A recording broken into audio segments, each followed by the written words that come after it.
Assalamualaikum warahmatullahi wabarakatuh. Waalaikumsalam. Ya, balik lagi sama gue dan Aldo. Yeah. Kali ini kita akan membahas salah satu organisasi, salah satu UKM lah ya, Iya, UKM. di UIN Syarif Hidayatullah Jakarta, yaitu LDK. Kebetulan narasumber kita kali ini Aldo. Beliau merupakan Ketua Komda FITK tahun 2018. 18. LDK formatifnya UKM di UIN Jakarta, salah satu UKM dari 16 UKM di UIN Jakarta. Dia karena kadernya banyak nih Ji ya, jadi ada perpanjang tanganan di ranah fakultas. Dan itu tetap berpusat di ranah UKM UIN Jakarta. Jadi di ranah fakultas tetap berpusat ke ranah UKM pusat. Makanya ada Komda, Komisariat Dakwah, tapi sekarang namanya LDK Syahid Fakultas, LDKS FITK, jadi gitu. Ya bagi gue UKM LDK adalah wadah rumah gue juga untuk berproses, sama-sama mengingatkan dalam kebaikan. Pun gak harus gue udah baik, enggak. Kita sama-sama manusia, ya sama-sama tempat berproses untuk saling ngingetin ke arah lebih baik sih. Itu intinya lah. Nah, LDK ini kan kiprahnya di kampus nih udah terbilang lama banget lah. Iya, dari 96. 96. Nah, apa sih peran yang udah diberikan LDK bagi UIN? Oke.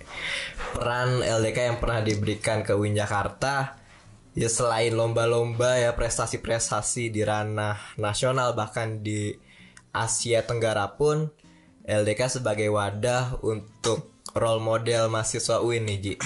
Role model dalam bidang ya keagamaan, karena kita berharap di keagamaan, walaupun kita notabene-nya udah kampus Islam, tapi tidak bisa dinafikan kita perlu juga saling pengingat, reminder. Nah makanya ada lembaga dakwah kampus, berdiri dari tahun 1996. Salah satu pendirinya ada dari fakultas kita, FITK. Gitu deh. Jadi ya perannya di ranah UIN Jakarta adalah sebagai pengingat dan sebagai role model dalam apa ya, dalam berinteraksi dan bersosial dan beragama. Karena di sini kita berbicara amal ma'ruf nahi mungkar, dan di UIN Jakarta apalagi mahasiswa yang notabene-nya usia muda ya, 20 tahunan atau bahkan belasan juga, itu naik turun tuh wajar. Tapi bagaimana caranya biar sama-sama terus mengingatkan dalam kebaikan, itu sih intinya dari LDK. Nah, pastikan untuk mencapai peranan dan tujuan itu banyak cara-cara yang perlu ditempuh. Iya. Nah, aktivitas-aktivitas apa aja yang mencirikan kegiatan LDK? Oke. Aktivitas apa yang mencirikan LDK? Kalau kita berbicara di ranah kampus, lembaga dakwah kampus, aktivitasnya adalah kegiatan-kegiatan LDK adalah kajian-kajian yang bersifatnya umum, Ji. Jadi bagaimana caranya, apa isu-isu keagamaan yang mungkin lagi hangat atau mungkin lagi diperbincangkan di kalangan muda bisa kita didiskusikan, bisa kita bikin acara. Karena ranahnya UKM, jadi kita benar-benar bisa, ranahnya luas. Kita bisa make aula media, bahkan audit juga pernah, sampai teater-teater di ranah fakultas pun bisa karena ranahnya luas. Dan di situ kita sama-sama kegiatannya kajian yang bersifat umum, karena ketika berbicara dakwah kampus ini bukan hanya buat LDK doang, bukan. Karena ya ranah kampus adalah 23.000 mahasiswa UIN Jakarta yang S1 ya maksudnya. Sebisa mungkin rangkul, karena acaranya sebisa mungkin harus umum. Karena kalau hanya untuk LDK, yang datang hanya UKM-UKM kita. Mungkin memang ada acara untuk LDK-nya aja untuk mempererat dan memperkuat, yaitu ranah internal. Tapi ketika ranah acara itu harus benar-benar umum gitu deh. Oh ya. Terus bicara tentang kegiatan-kegiatan, tentu nggak bisa diselenggarakan hanya dalam satu pihak aja. Pasti butuh bahu-membahu dong. Iya benar. Dan untuk mencapai itu biasanya kita membutuhkan ikatan atau relasi. Nah, Iya. relasi apa aja yang dimiliki LDK di dalam kampus maupun di luar kampus? Oke. Di dalam kampus ya relasi-relasi kita, karena kita internal UKM unit kegiatan mahasiswa, relasinya bisa sampai petinggi rektorat, bisa kita bisa kita berkomunikasi, berdialog, mengasih saran, masukan dan lain-lain. Itu relasi. Bahkan di ranah fakultas pun semua mahasiswa UIN Jakarta yang ingin ikut LDK, kita relasi-relasinya di 12 fakultas ada. Bahkan ke 15 UKM lainnya kita menjalin hubungan yang cukup baik, harmonis. Kalau di ranah luarnya, Ji, kaget juga saya. Di ranah luarnya kita LDK itu, Lembaga Dakwah Kampus itu di bawah naungan FSLDK, Forum Silaturahmi Lembaga Dakwah Kampus. Itu ranahnya nasional, teman-teman.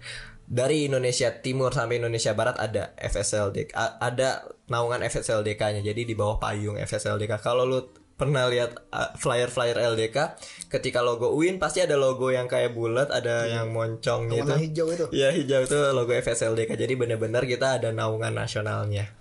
Itu relasi nasional dan relasi di UIN Jakarta gitu deh. Nah, terus kan tadi udah dijelasin tentang FSLDK lah. Nah, FSLDK itu tentunya juga menaungi LDK se-Indonesia. Iya, se-Indonesia. Nah, peran kita nih, peran LDK Syahid. Iya, LDK Syahid. Iya. Terhadap FSLDK apa? Oke. Karena kita UIN Jakarta ya, memang domisilinya di Banten sih Haji ya. Jadi kita masuk ke regional Banten di FSLDK ya, ranah FSLDK, karena di ranah FSLDK tuh per provinsi mainnya. Oh iya. Jadi provinsi Banten UIN Jakarta sama kawan-kawan Unpam, sama kawan-kawan apa tuh yang UIN Banten, terus Univ apa yang PTN itu? Yang mana nih? Tirtayasa ya? Oh iya. Agung Tirtayasa. Nah, itu PTN-PTN yang di ranah Banten kita masuk ke situ. Jadi peran LDK ya mungkin sama kayak ikatan, misal kayak ikatan biologi atau kimia senasional, kan ada regional-regionalnya. Kita ya berperan dalam kepengurusan regional. Itu bikin acara juga Ji, tapi ranahnya Banten. Peran LDK Syahid di FSLDK Banten gitu. Apakah bisa dibilang LDK Syahid ini salah satu role model bagi LDK lainnya? Bisa apa enggak? Mungkin kalau gue berbicara di ranah Banten mungkin masih bisa ya, karena jadi ranah Banten atau Tangsel atau ya Banten lah ya, Banten masih bisa karena kita lumayan besar juga ya, maksudnya LDK Syahid itu ada tingkatannya, maksudnya tingkatan-tingkatan LDK tuh ada Ji. Jadi kalau LDK Syahid di UIN Jakarta tingkatannya udah mandiri, udah sebutannya kayak ring satunya lah, ring satu LDK nasional. Tapi kalau untuk ranah Jakarta mungkin secara pribadi ya, secara gua di ranah profesional mungkin masih banyak yang lebih bagus juga. Pun kita juga masih terus berbenah di LDK Syahid gitu. Nah terus tapi yang terbaik, bukan yang terbaik sih, yang paling progresif. Yang paling progresif ya. Kalau ranah LDK ya teman-teman dan kawan-kawan, yang gue perhatiin yang lain pun juga mengakuinya. UI, LDK Salam UI itu kuat, Salim UNJ, LDK Salim UNJ. Ada tuh teman gue ketua Salam UI itu. Iya, Salam UI siapa? Itulah namanya. Oke, iya. Pasti kenal. Oh, kenal. Lu mesti kenal enggak? Angkatan kita. Kan kita. LDK Salam. Baru mau lengser ya. Iya. Baru mau lengser kan sekarang. Kelasnya. Bagus. Dia ini aja for information, dia diterima di UIN juga. Iya. Wih, tapi dia ngambil UI. Cuma dia diterima di UI juga. Oh gitu ya. Di UI dia keterima apa tuh ya? Jadi dia milih UI. Gue lupa jurusan awal pokoknya. Dari Bogor juga man. Nah iya. Dari bukan dari man gue, tapi ada dari man tetangga. Oh. Iya. Kan cuma 2. Dia kaget. Dia waktu itu ceritanya nih, dia gue sama-sama dari Bogor kan, tapi gue nggak saling kenal. Dia ikut tes sama gue bareng, kebetulan dia dari man tetangga nih, jadi kita kan nyambung lah ya kalau dia diskusi nih. Terus pas penerimaan dia diterima, cuma dia juga nunggu UI. UI itu namanya simak ya. Nah dia nunggu simak dan dapat ya untuk dia milih sana. Ya nggak apa-apa. Memang karena dia punya potensi sih, dia udah aktif di Rohis atau yang di mana gue lihat sih. Ketua Salam UI hebat. Iya. Terus pas masa pencalonan gue kaget juga, dia maju ya? Menang alhamdulillah. Dengar sih baru mau lengser apa udah lengser gitu, satu angkatan sama kita. Berarti udah mau lengser. Iya, itu aja sih. Iya, LDK Salam UI Salim UNJ mereka bagus, kuat juga. Banyak sih sebenarnya yang dari Indonesia Tengah Timur juga kuat. Nah, selama lu jadi ketua Komda. Iya, ketua dulu namanya Komda, Komisariat Dakwah FITK. Sekarang udah LDK Syahid FITK. Iya, LDK Syahid FITK. perubahan-perubahan apa yang udah lu bikin? Iya, masih pertanyaannya. Gua selalu menekankan pada diri gua dan teman-teman bahwasannya ketika kita berbicara dakwah, ranahnya harus benar-benar luas, teman-teman. Jangan seakan-akan kita berdakwah untuk teman-teman LDK aja, itu ya masih minim menurut gua. Karena ketika kita berbicara Rasulullah pun, Rasulullah merangkul semuanya. Semua agama dirangkul Rasulullah untuk mengajarkan arti kebaikan. Ya nanti kan juga diajarkan ya baru gue mau nanya ya. Tadi tuh metode dakwah apa yang dipakai sebenarnya? Sebenarnya metode dakwah apa ya? Maksudnya benar-benar merangkul dan mengajarkan step by step. Karena LDK ketika di ranah fakultas, ketika gue menjabat waktu itu, partner gue namanya Rizka Nurlita. Kalau ya di ranah perempuan ya, maksudnya dia kayak ketua perempuannya. Dia Pekim 2016 angkatan kita. Bagus, beliau profesional. Ya, gue juga menekankan ke teman-teman bahwasannya kita harus bisa bermanfaat ke semua intra FITK juga, ke keluarga FITK. Waktu itu gue juga ngerangkul di HMJ MP. Waktu itu Pres Irfan juga baik banget, beliau profesional juga. Kita kerja sama Mading di MP itu mungkin itu baru di ranah MP ya. Dulu senior-senior juga pernah di ranah PGMI, di ranah PAI pernah juga kayaknya. Ya waktu itu di ranah MP gue terus melebarkan sayap. Terus gue juga waktu itu bagaimana caranya biar yang lain tuh tahu juga loh, bahwasannya di FITK tuh ada Komda atau orang-orang LDK di ranah FITK ada. Waktu itu gue bener-bener sparring futsal sama non LDK. Waktu itu sama jurusan PBI. Jurusan gue PBI ngelawan LDK FITK. Menang mana? Menang waktu itu, menang coba ya. Kayaknya menang PBI udah.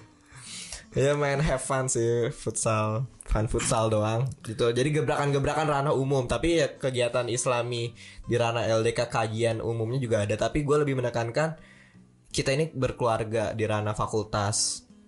Maksudnya biar semuanya tahu LDK, ya mungkin salah satunya lewat MP, Pres Irfan, terus Mading, terus kerjasama tentang kemuslimahan di waktu itu sama anak-anak IPA, anak-anak jurusan IPA waktu itu digarap juga sama keputrian LDK FITK. Itu sih jadi yang gue selalu tekankan. Jadi semuanya kita bisa sama-sama berdakwah. Ya luas banget sih, karena berdakwah bukan hanya di atas mimbar, bukan hanya khotib dan lain-lain. Karena di ranah usia kita yang tahu medan dakwah tuh kita, Ji. Jadi kita juga harus tahu bagaimana sikap-sikap teman-teman kita. Kalau kita nggak bisa nyimbangin ya kita akan kalah. Maksudnya kita akan nggak sesuai metodenya gitu deh. Nah benar-benar gue setuju sama poin tadi sih.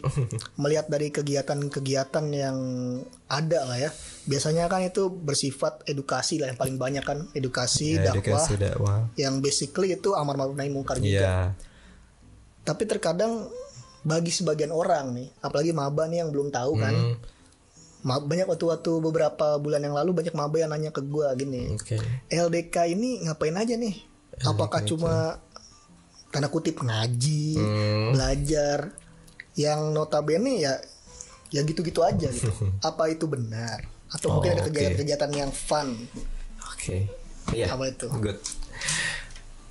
LDK kajian bersifat ngaji ya memang pasti ada ya, kan akan ranahnya dakwah ya. Terus nggak ada, bingung juga kita dakwahnya gimana nih. Ranahnya tapi ya ranah umum pun ada. Jadi kegiatan bahkan yang akademis pun ada. Kita ngebedah esai, cara membuat esai itu ada tuh bener-bener waktu zaman gue ada tuh, mungkin lu tahu juga. Itu sampai ranah umum yang bukan mahasiswa UIN datang ke kelas lantai 5. Waktu itu kita minjem kelas lantai 5. Ya lantai 5 FITK maksudnya ya. Itu ada orang umum non UIN tapi dia udah daftar via Google Form. Gue nanya waktu itu, gue ketua komdanya, Mas dari fakultas mana? Maaf Mas, saya bukan UIN. Itu waktu itu ini pembuatan esai. Pembuatan esai akademik lah, yang bersifat akademik gitu. Jadi kegiatan umumnya ada, dakwahnya ada, kegiatan olahraganya ada. Kalau laki-laki futsal, badminton dan lain-lain. Kalau perempuannya ada di ranah perempuan. Ya biasanya perempuan kalau nggak makan-makan ngerujak bareng di kosan salah satu perempuan itu. Tapi ada juga yang bersifatnya olahraga, ada juga di ranah perempuan. Ya intinya LDK ini terbuka lah. Iya, terbuka. Nggak cuma buat kelompoknya aja, nggak cuma buat Iya. kader-kadernya aja. Nyebutnya kader apa anggota? Iya bisa kader anggota sama aja. Ya kader lah. Di LDK ini seingat gue itu ada mas'ul sama mas'ulah. Iya, ketua ranah laki-laki dan ketua ranah perempuan. Itu dari bahasa Arab. Iya. Itu bedanya itu apa? Apakah mas'ul itu merangkul mas'ulah juga? Mas'ul adalah ketua umum ya kalau di ranah organisasi ya. Kalau mas'ulahnya tuh dia fokus ke ranah keperempuanan, Ji. Jadi ya memang si mas'ulah ini bisa disebut bagaikan kayak wakil sih ya, tapi dia bukan wakil juga, tapi dia ngerangkul yang ranah perempuan karena di setiap kalau di Rohis sebutannya keputrian. Ya sama sih kalau di LDK pun sama. Jadi di ranah keputrian karena kan berbeda ya, maksudnya di ranah laki-laki dan ranah perempuan tuh berbeda apa ya penyampaian untuk Iya, karena ada beberapa batas yang perlu dipertimbangkan dan perhatikan. Nah, ya cocok. Jadi ada ketuanya juga di ranah perempuan, mas'ulah. Iya. Kalau laki-laki mas'ul menaungi semuanya ya. Kalau ke ranah keputrian paling memantau doang ya, mas'ul. Berbahaya juga kalau ikut. Jadi temen gue ada nih cerita dia pernah pengalaman unik. Dia baru masuk ke LDK kan. Okay. Waktu itu lagi ada acara musyawarah komisariat yang terakhir itu. Oh, Musa. Iya. Namanya Musa, musyawarah anggota. Dia datang waktu itu kan meeting pointnya itu di SC, singkat gue. Dulu udah lama sih. Dan dia masuk duduk. Ternyata dia duduk di akhwat. Oh. Dia ikhwan ya. Oh iya, oke. Jadi dia akhwat karena dia belum tahu ternyata ada hijab, bener. Iya benar. Ada cerita gitu. Terus kan memang biasanya kan sistem kumpulnya itu kan yang depan kan ini apa sih di depan nih biasanya ada papan tulis atau apalah proyektor depan kan. Di situ ada hijab kan, pembatas kan. Dia datang dari pintu luar. Ada pintu yang lebar, dia langsung duduk aja. Ternyata dia nggak tahu bakal dibatesin. Akhirnya sama beberapa akhwat tuh diingetin. Apa ya? Bukan diingetin, disindir-sindir gitu sih, bukan kayak gitu. Oh gitu. Tapi dia belum dia nggak nge. Nah, berarti gitu ya ada batasan-batasan. Ya ada batasan-batasan. Ya karena memang perkara begini memang penting ya. Iya. Ada batasan-batasan yang perlu diperhatikan dalam berkomunikasi yang berbeda mahram, berbeda amin dan mahram. Iya beda dong. Gak apa. Laki-laki dan perempuan. Ya bagus lah menghindari Nah, ikhtilat. cocok. Demen nih. Gue pas dengar cerita itu kan awalnya jujur ya, gue nggak ngeh mana yang salah kan. Dan cerita kan polos banget nih. Polos ya. Dia datang agak terlambat. Ini kan ada empat ruang masuk di SC itu. Oke. Yang biasa di ruang UKM itu kan ada pintu-pintu yang ada pagarnya tuh, kadang ditutup. Nah makanya dia cuma dapat 2 pintu kiri dan kanan. Dia datang lewat sini karena ada akhwat juga yang baru datang. Dia ikutin aja kan. Dia datang, akhwat duduk di situ, dia duduk di nggak dekat memang, cuma masih di wilayah itu. Dia duduk di situ. Dia gitu gitu. Dia nggak sadar sampai akhirnya pas dia lihat gililing, dia melihat teman-temannya pada di sana. Ya udah baru dia baru sadar. Dan kebetulan di akhwat itu ada temen gue juga kan.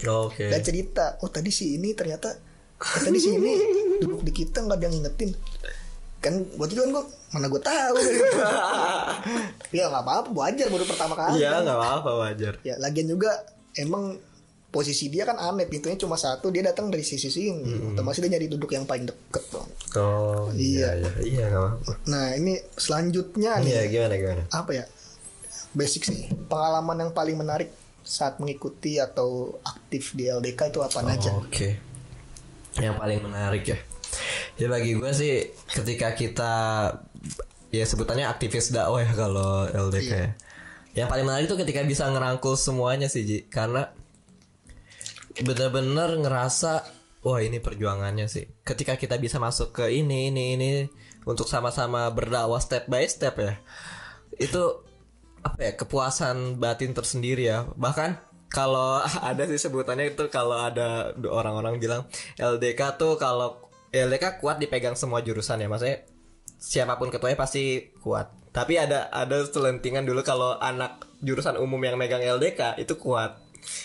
Ya maksudnya karena dia backgroundnya udah umum, terus misalnya ada yang nyindir bisa dibantah, ya semuanya juga bagus maksudnya. Tapi ada selintingan itu aja. Apalagi kan gue jurusan bahasa Inggris ya. Jurusannya yang paling gaul di FITK. Enggak lah. Maksudnya kita sering kan bahasa Inggris kan sering dikatakan gaul. Tapi ketika mimpin lembaga dakwah itu, wah, apa ya, kepuasan tersendiri ketika ada yang mungkin nyindir. Ya bisa gue bantah, bisa gue saling berargumen. Karena apa ya, jurusan umum ya. Jadi ya bagus juga jurusan PAI yang keagamaan tuh berargumennya kuat. Tapi ketika umum lawan umum tuh nuansanya gimana ya, enak aja gitu. Kalau agama mungkin gue kalah sama nuansa agama di PAI kalau berargumen. Tapi ketika umum lawan umum tuh sensasinya kelas lah.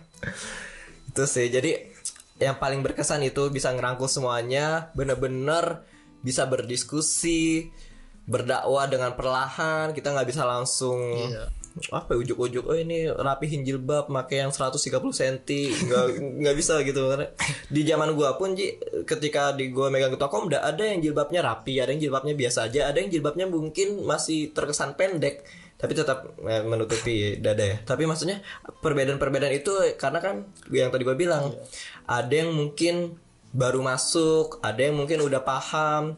Dan di situ LDK bukan orang yang semuanya yang udah baik, enggak. Kita sama-sama belajar berproses. Sama-sama mencoba memperbaiki diri lah. Cocok. Nah, selanjutnya nih, menjawab tudingan. Tudingan. Apakah gerakan LDK ini berafiliasi dengan salah satu ormas Islam tertentu? Apakah LDK berafiliasi atau anak dari organisasi Islam tertentu? Sebenarnya karena kan ada nih isu-isu kayak begitu tuh. Kira-kira gimana tuh? Ketika kita berbicara ranah UKM, unit kegiatan mahasiswa, ketika kita berbicara yang notabene-nya internal, sebenarnya afiliasinya ya UIN Jakarta. Paling tadi yang gue bilang lembaga dakwah kampus berafiliasi yang backgroundnya sama ya, maksudnya kayak LDK, FSLDK, Forum Silaturahmi Lembaga Dakwah Kampus. Kalau untuk masalah itu sebenarnya sih nggak ada di ranah ADART, di ranah undang-undang kita ya maksudnya. Ya paling itu kan mungkin kembali ke individu. Pun ketika gue mempunyai sikap, gue terkadang mungkin gue beda sama yang lain. Maksudnya ini benar-benar ya ranahnya internal ya. Afiliasi ormas itu enggak sih, karena di LDK pun banyak background Islamnya ada banyak. Jadi nggak hanya 1 dan 2, banyak. Karena ya di sini ranahnya untuk memperbaiki diri, untuk sama-sama berproses di ranah kampus ya khususnya. Mungkin ya ada yang bilang mirip Rohis, memang mirip Rohis. Ya tapi bahkan ada juga yang nggak dari Rohis masuk LDK ada yang dari Rohis masuk LDK ada yang dari pesantren masuk LDK ada yang mungkin baru mengenal Islam, belajar Islam terus masuk LDK ada yang udah kenal Islam terus masuk LDK terus nggak aktif ya ada banyak sih. Jadi nggak ada ini sih, nggak ada afiliasi ke ormas. Selanjutnya nih, menjawab tudingan lagi. Mantap. Apakah ngeri LDK ini memiliki koneksi terhadap salah satu partai politik di Indonesia? Karena kan ada isunya koneksi LDK jadi kader. Tahu lah partainya apa yang bisa diomongin orang-orang. Bener gak sih kayak gitu? Oke. Ya teman-teman, bahwasannya yang perlu, aduh kaget ya, belum jawab aja dia udah ini ya. Jawab. dia yang jawab. Sebenarnya yang tadi gue bilang, ketika kita di Rohis atau mungkin dan lain, ketika kita di ranah kampus LDK,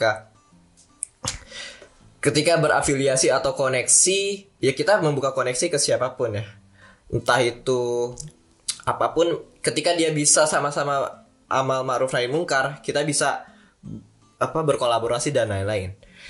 Memang itu mungkin ada yang tahu, bisa dikatakan banyak tudingan-tudingan seperti itu ya. Tapi menurut gue pribadi dan juga teman-teman yang lain nggak melulu seperti itu, karena bahwasannya ranah kampus ya berbicara ranah kampus dan nasional. Nasionalnya apa? FSLDK.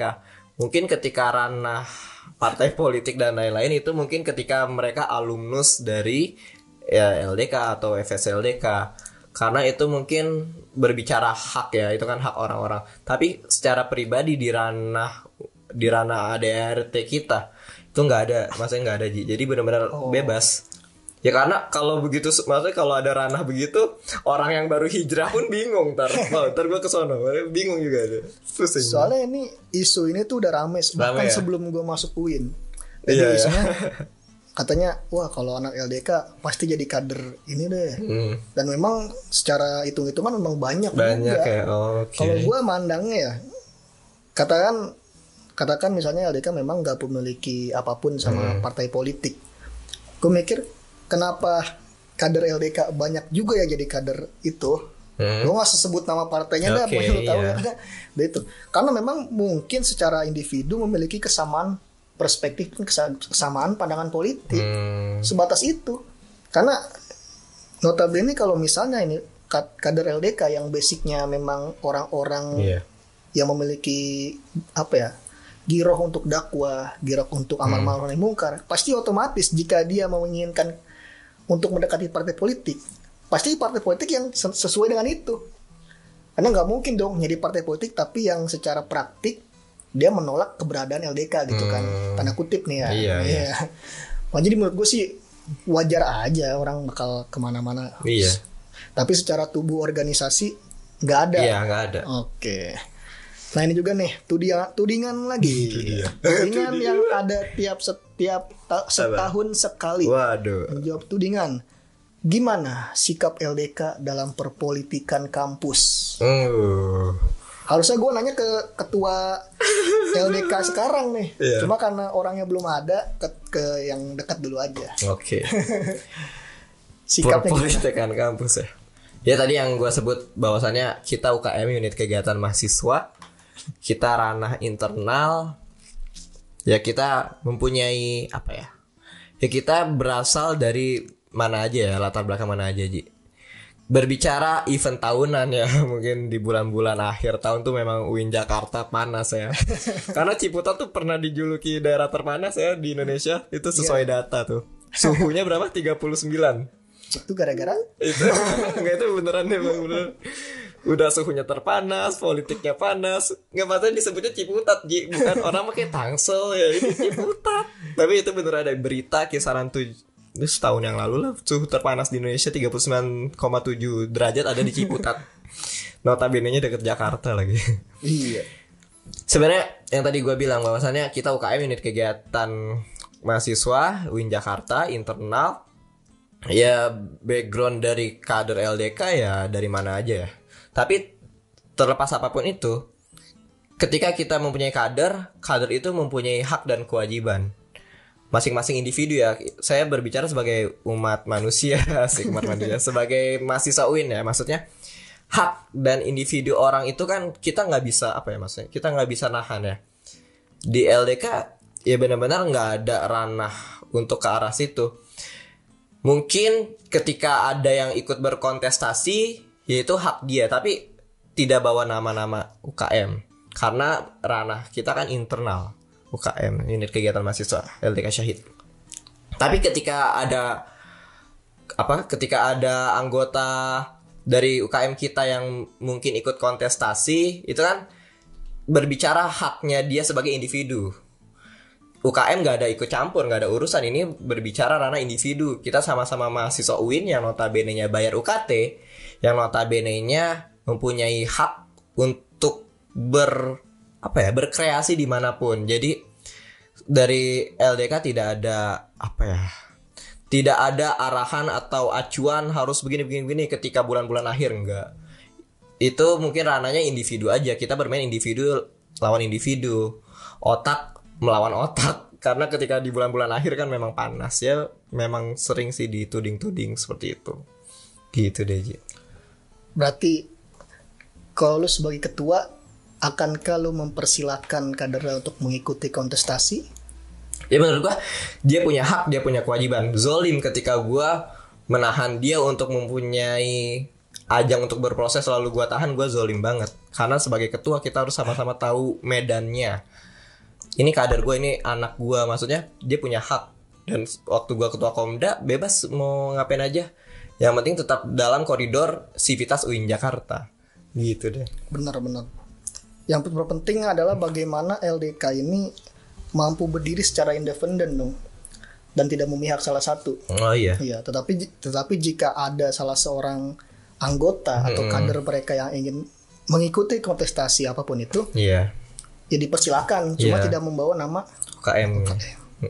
Karena berbicara hak dan kewajiban, kita sama-sama mahasiswa UIN Jakarta. Ya, yang terpenting adalah bagaimana menjaga independensi lah ya. Iya. Masalah perpolitikan masing-masing aja individu. Itu aja sih yang paling penting dong. Karena kan bagaimanapun individu juga kita butuh apa ya namanya. LDK ini kan kalau misalnya dianggap sebagai role model, maka dia harus menunjukkan pendiriannya sendiri. Iya. Benar. Karena kalau misalnya kalau misalnya memang udah mengarah ke salah satu, pasti kan orang bakal muncul pemikiran-pemikiran yang agak negatif dan sinisme kepada mereka gitu. Ya, ada lagi nggak harapan-harapan? Tambahin deh harapan-harapan buat kader dan calon kader. Kader LDK. LDK dong. Oke, emang kader. Iya, gue. Yang sebelah. Bisa bagus pertanyaannya. Maksudnya, ya adik-adik atau teman-teman seperjuangan yang masih tingkat 1 sampai tingkat 4. Tingkat itu bukan semester ya. Tingkat 1 itu semester 1 2, tingkat 2 semester 3 4, tingkat 3 5 6, tingkat 4 7 8, tingkat akhir ya 9 sampai selanjutnya. Bahwasanya teman-teman dari tingkat 1 sampai tingkat 4, kita di sini UKM LDK Syahid, kita sama-sama untuk bisa berdakwah di ranah kampus UIN Jakarta yang notabene-nya kampus terbesar di PTKIN.